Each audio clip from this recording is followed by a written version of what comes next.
Savoir et comprendre les plus récentes nouvelles qui nous touchent. Tout savoir en 24 minutes. Alors Alexandre, on en parlait un peu plus tôt, M.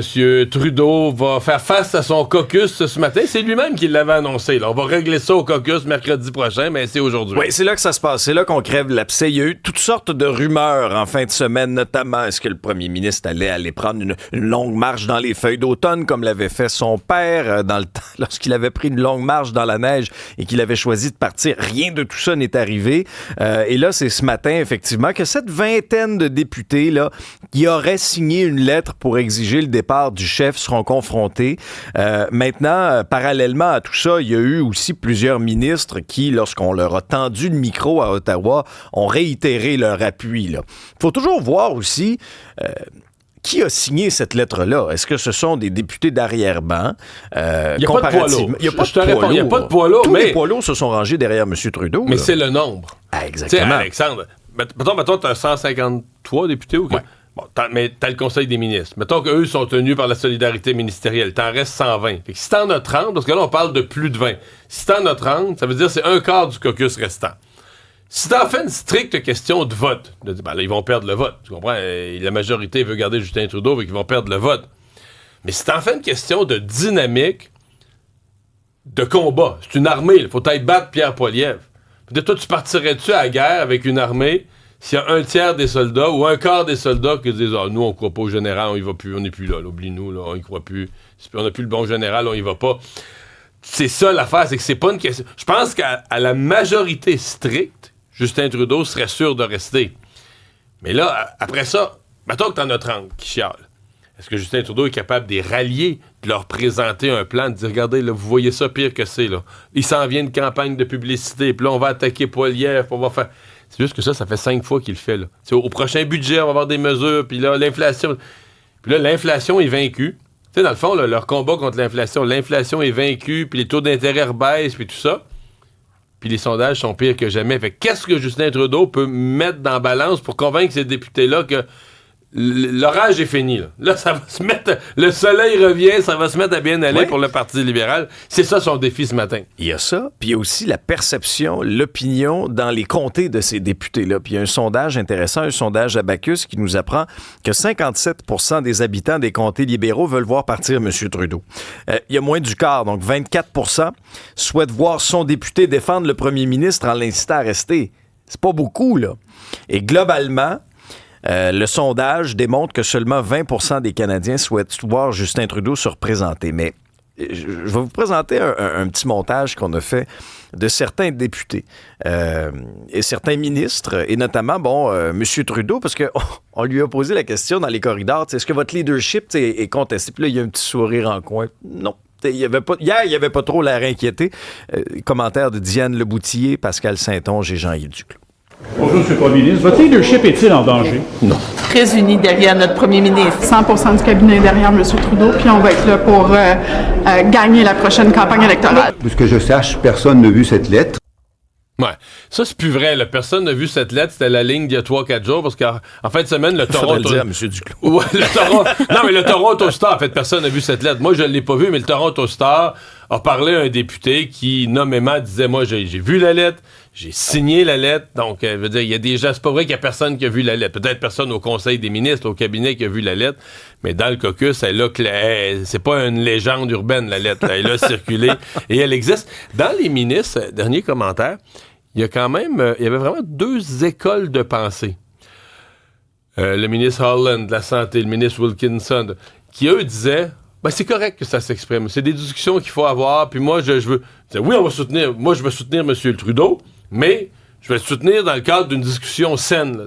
Alors que d'autres, comme, mettons, Mark Miller, c'était, ceux qui font ça, c'est des poltrons, c'est des gens pas courageux, qui parlent contre le premier ministre dans son dos, qui viennent y dire en pleine face. Donc, il y avait vraiment 2 écoles de pensée là, complètement divergentes sur comment on devrait accueillir là, cette fronde ou comment on devrait accueillir, disons, cette insatisfaction d'un groupe de députés. Et à Ottawa, on va surveiller ce qui va se passer au caucus libéral. On va aussi surveiller ce qui va se passer du côté de la Banque du Canada. Oui, ce sera l'autre grosse nouvelle du jour. On est plusieurs à attendre ça, puis c'est peut-être votre cas aussi, que ce soit sur votre taux hypothécaire, si vous avez un taux variable, si vous avez, je sais pas moi, votre marge de crédit. T'sais, ça a une incidence dans le concret sur notre vie, là, ces taux directeurs-là. Tous les indicateurs sont au vert, Mario, on le sait, là, notamment sur l'inflation, l'indice des prix à la consommation qui est descendu dans les derniers jours sous la cible de 2 %, on était à 1,6 %. Maintenant, ce sera quoi le scénario qui va se concrétiser ce matin? Le taux directeur est à 4,25 % actuellement. Mais là, est-ce qu'on va le baisser de 0,25, 0,5, 0,75?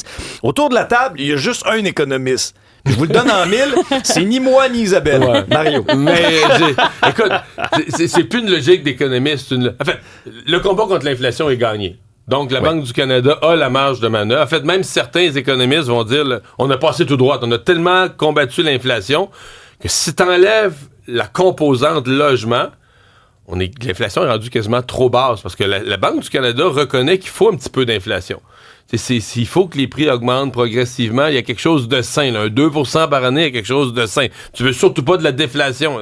Pour l'économie, c'est terrible. Donc, là, présentement, l'inflation, c'est quasiment trop basse. Donc, la Banque du Canada a de la marge de manœuvre. Alors, c'est plus... Toi, hier, Francis Gosselin dit, lui, le 3/4 de point, il y croit pas. Il pense que le 3/4 de point, il va arriver, mais comme on dit, en 2 shots. Là. Un demi-point aujourd'hui, 1/4 de point au mois de décembre. Donc, les taux auront baissé de 3/4 de point rendu à Noël. Là. Je pense que c'est sage. Mais si la banque voulait baisser de 3/4 de point, économiquement, l'inflation est suffisamment vaincue qu'il pourrait le faire aujourd'hui. Mais l'affaire qu'il faut penser, c'est que ça envoie un message de panique. Tu sais, ça envoie un message de j'avais pas prévu ça, là. J'agis en urgence et donc ça va comme tout induire, les gens vont dire OK, mais d'après moi, il y a une récession. D'après moi, la Banque du Canada va une récession dans sa boule de cristal. Alors, c'est ça, c'est quelle décision tu prends, quel impact sur les taux, puis quel message t'envoie à la société, à l'économie. Donc, c'est tout ça qu'on met dans la balance. Mais tu sais, quand une partie pense 1/4 de point, une partie pense un demi-point, quelques-uns pensent 3/4 de point, ma logique, c'est probablement que ça va être un demi-point, là, que c'est le scénario mitoyen qui risque d'être le plus probable. Les deux autres seraient une surprise aujourd'hui. Mais quand même, un demi-point, tu sais, ça a baissé d'1/4 au mois de juin, 1/4 à l'été, 1/4 en septembre. C'est déjà 3/4 de point. T'ajoutes un demi aujourd'hui, les taux vont avoir en 6 mois, mettons, baissé d'1,25, ce qui est quand même significatif. L'école Bedford et les suites en matière de laïcité, là, ça continue de défrayer la manchette. Oui, et c'était ton scoop, ta primeur là, d'hier, cette sortie de François Legault qui nommait les choses d'abord, là, l'islamisation de certains de nos établissements scolaires et le mandat notamment octroyé à Bernard Drinville, ministre de l'Éducation, et Jean-François Roberge, ministre de la laïcité, pour étudier les manières de renforcer le contrôle et la laïcité dans les établissements scolaires. Ben, François Legault a promis hier de faire le ménage du religieux dans le réseau. Parallèlement à tout ça, dans le dossier spécifique de l'école Bedford, le ministre de l'Éducation, Bernard Drinville, a annoncé que les brevets de ces 11 enseignants, là, cette clique, qui sont suspendus par le ministère et par le ministre de l'Éducation, et cette sanction-là est en vigueur pour toute la durée des comités d'enquête. Alors ça, c'est quand même majeur. Les commentaires du premier ministre François Legault, suivis de Paul Saint-Pierre Plamondon, et la réponse de Bernard Drinville. Il faut dire les choses comme elles sont. On a un groupe d'enseignants qui ont essayé de faire entrer des concepts religieux islamistes dans une école publique au Québec. Je pense que c'est une bonne approche pour s'assurer qu'on ne se retrouve pas dans l'homogénéité, dans des microcosmes qui décide tout d'un coup de ne pas respecter la loi ni le programme du ministère. Que Paul Saint-Pierre Plamondon nous explique comment ça fonctionnerait son modèle de mixité, là. Qui nous explique ça, c'est lui qui met ça sur la table, qui vient nous expliquer comment ça fonctionne. Ouais. Hier, je parlais à une experte, là, Rachida Azdouz, de LCN, qui disait la mixité est souhaitable. Paul Saint-Pierre Plamondon a raison. Tu devrais avoir des classes où il y a des gens nés ici, des jeunes nés ici, mélangés avec des enfants, mais de différentes origines. À la limite, s'il y a un quartier avec une forte immigration, de différentes origines, pour pas qu'il se crée une espèce de sentiment de ghetto. Donc, l'intégration se fait mieux comme ça.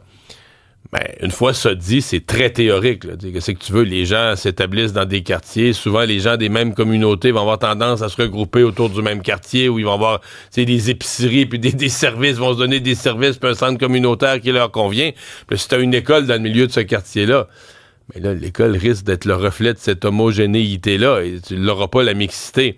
Là, est-ce que le gouvernement va prendre les enfants comme des pions, les sortir de leur quartier, les envoyer, puis dire, moi, je crée des écoles mixtes, puis comment tu vas faire le transport scolaire? Tu sais, il y a un côté souhaitable, mais il y a un côté théorique dans l'application où on voit difficilement comment pour arriver à ça.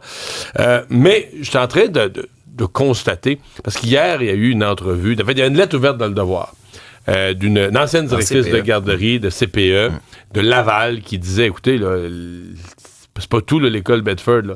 Elle considérait, elle disait, moi, j'ai une garderie, je me suis battue. Puis elle est maghrébine elle-même d'origine. Mais elle veut pas l'islamisation des institutions. Et elle dit, mais c'est partout. Là. Elle dit, moi, je me suis battu, ma garderie. Il y avait un mouvement pour en faire une garderie où tous les enfants allaient être musulmans, où toutes les éducatrices et toutes les mamans, tout le monde voilé. Tu sais, c'était comme une vision, une homogénéité qu'on essayait de créer. Et elle dit, alors vous allez le voir dans d'autres institutions, vous allez le voir des garderies au centre pour aînés, vous allez voir. Est-ce que c'est ça qu'on est en train? Est-ce que c'est une prise de conscience que quelque chose est en train de se jouer et qu'on s'en rendait pas compte? Je le sais pas. Parce que c'est clairement un éveil dans la société. Et d'ailleurs, un peu dans le même ordre de pensée, il y a Paul Saint-Pierre Plamondon qui s'est offusqué d'une affiche produite par une bibliothèque de la ville de Montréal dans sa circonscription. L'heure du conte, là, depuis quelques années, c'est Oui, c'est sensible. hein? Il y a eu l'histoire des drag queens. Là, on est complètement ailleurs. Là. On est dans Mercier, à Montréal.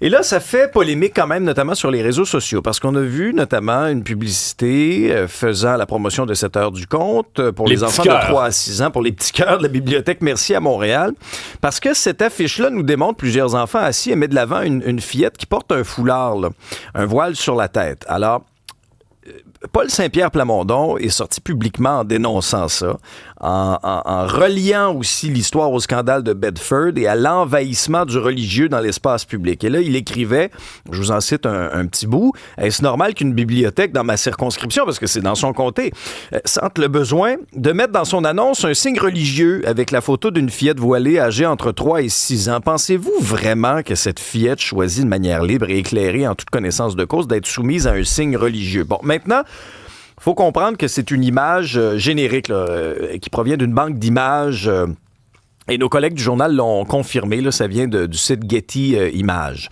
Et ce qui est particulier, il y a une autre image montrant la même petite fille voilée qui avait suscité une polémique pareille en ondes, en Europe.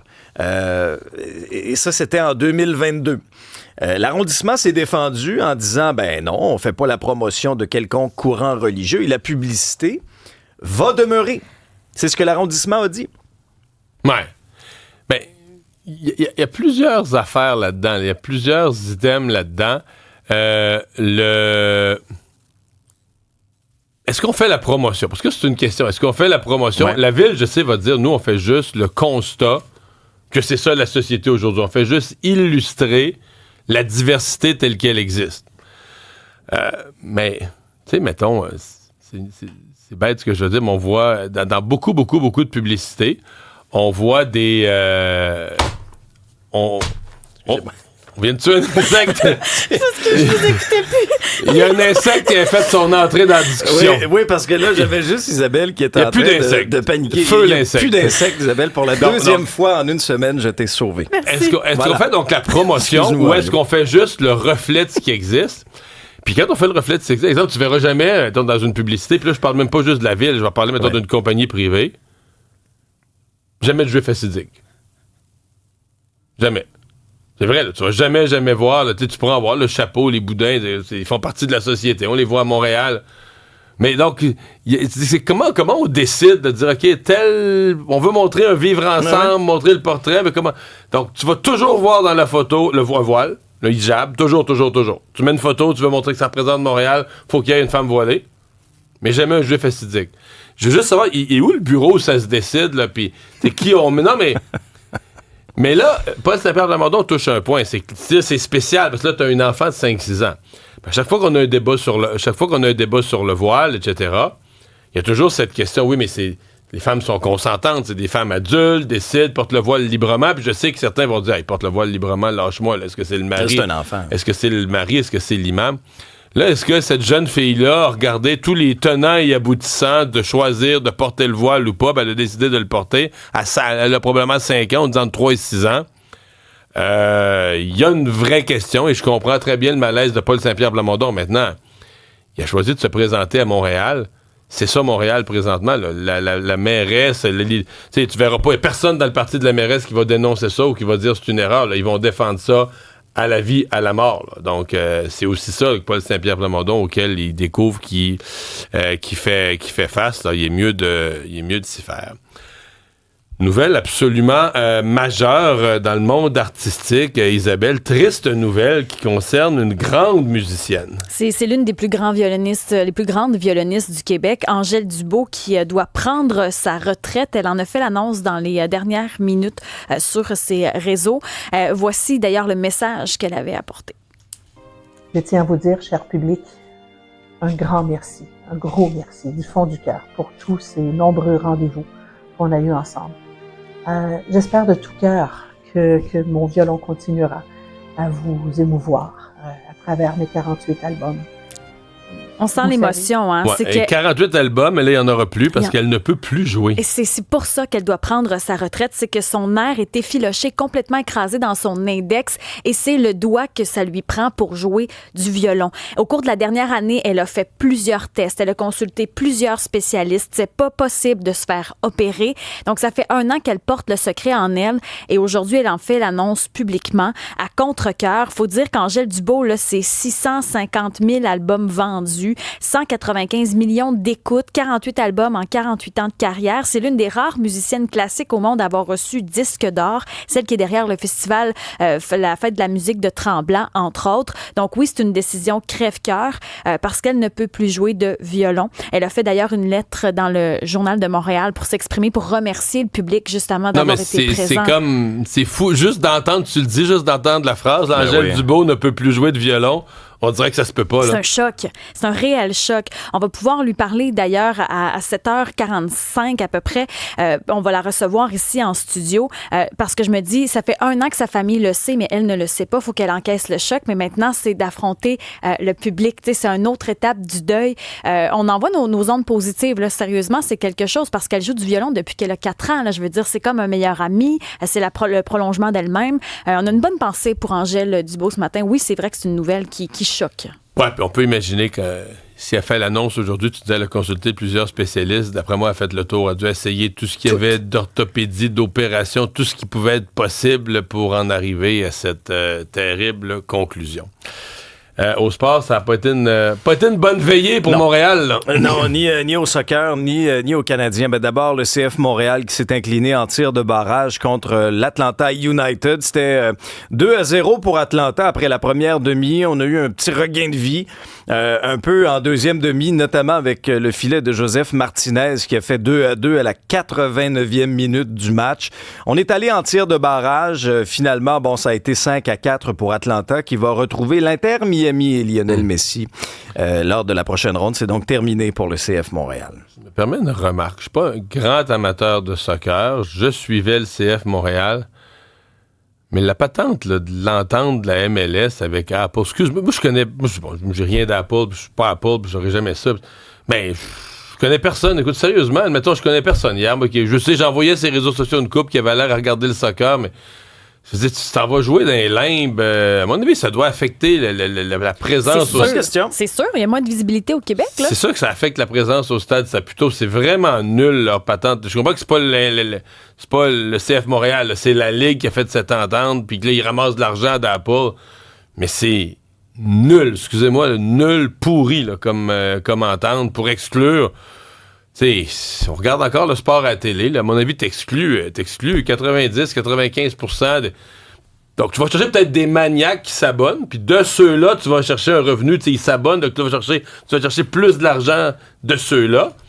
Mais pour le grand public, c'est dommage. Tu laisses dans la boîte. Même, tu sais, mon père qui est plus âgé, pis ça, pis qui est vraiment pas de la génération soccer, il y a une couple d'années, il me parlait de l'Impact là, avant le changement de nom. Il disait, j'écoute à cet âge, j'ai recommencé à regarder ça un peu, c'est pas pire, mais là, c'est fini, là. Fait que, à mon avis, ils laissent 90% de leur public dans la brume. Mais il y a une tendance qui est de plus en plus présente. Puis rappelez-vous, la WWE, la lutte, là, ils ont signé une entente exclusive avec Netflix. Ça s'en vient là, dans les prochains mois. Et c'est une tendance-là. Il y a eu le soccer. Non, puis la NFL, le Monday Night Football maintenant avec Amazon Prime. Pis... Non, mais je le comprends pour aller chercher des revenus. Mais qui paye? Le public. C'est le public qui a plus accès au contenu. Ouais. Le calcul, c'est ça. Le calcul, c'est que t'es mieux un plus petit public, mais qui paye beaucoup, beaucoup pour un accès direct puis qui te donne, l'argent va tout à toi. C'est plus payant. Mais je sais pas à long terme si tu laisses des masses de gens là, dans les limbes. Tu laisses des masses de gens dans les limbes si c'est plus payant. Et ça aurait été mieux pour le Canadien hier que ce match, soit diffusé en circuit fermé. Ça faisait dur. Une défaite de 7-2 contre les Rangers de New York. Les Rangers, c'est une excellente formation, là, mais sincèrement, c'était horrible ce match-là. Ça a très mal commencé. Samuel Montembeault qui s'est fait retirer après 4 buts sur 10 tirs. Le Canadien n'a jamais été dans le coup. Des manques de communication sur la glace, notamment un dégagement qu'on croyait être un dégagement refusé. Puis là, t'as les 2 défenseurs du Canadien qui m'ont donné lève le pied. Puis là, ce qui est fou, c'est que là-dedans, t'as Logan Mayou. Là. Puis tu dis, lui, certains vont dire de l'inexpérience, mais j'accepte pas ça. Lui, il est supposé avoir le couteau entre les dents. Là, il veut jouer dans la ligue, tes premiers matchs à vie. Il serait supposé courir après les rondelles comme un fou. Même, tu comprends? Mais il y a quelque chose qui marche pas du tout. L'équipe est pas là. Puis là, c'est une séquence de défaites. Dans une période de l'année, Alexandre, où ils devraient accumuler les points. Là, parce que ils sont encore en forme? Non, puis ils sont à domicile. Oui. Ils jouent peu de matchs par semaine. C'est un calendrier relax à domicile. Parce que là, quand on va partir dans des voyages de fous sur la route, imagine de quoi ça va avoir l'air. Là. Ça va être l'équipe. Ça va être, à mon avis, c'est l'équipe. C'est la pire version du Canadien. Là. C'est plus faible que les 3 dernières années, si ça se peut. Mais là, il s'enligne pour finir dans les 3-4 derniers, 2-3 derniers. Dans le mix pour un bon choix comment repêchage. Comment on amène sa game dans le game? Il faudrait trouver des solutions. Ça, c'est une très bonne question. Il n'y a plus rien, il n'y a plus personne d'inspiré. Ça n'a pas l'air à leur tenter. Puis l'équipe est vraiment faible, vraiment très, très faible. Hier, une chance qu'on avait Nick Suzuki qui en a marqué 2, mais lui, il a débloqué. Il n'en avait pas marqué un là, depuis le début de la saison. On va surveiller aujourd'hui l'état de santé du défenseur Justin Barron qui a quitté la rencontre après avoir été frappé là, par Jacob Trouba des Rangers. Coup qui semblait, en tout cas, selon Martin Saint-Louis, à la tête, là. On surveillera, il était vraiment amoché, là, Barron. Il est resté pendant de longs instants sur la patinoire. On va remettre ça samedi, Mario, contre les Blues de Saint-Louis qui seront à Montréal. On aura quelques jours pour se regrouper, trouver la bonne chaise dans le train.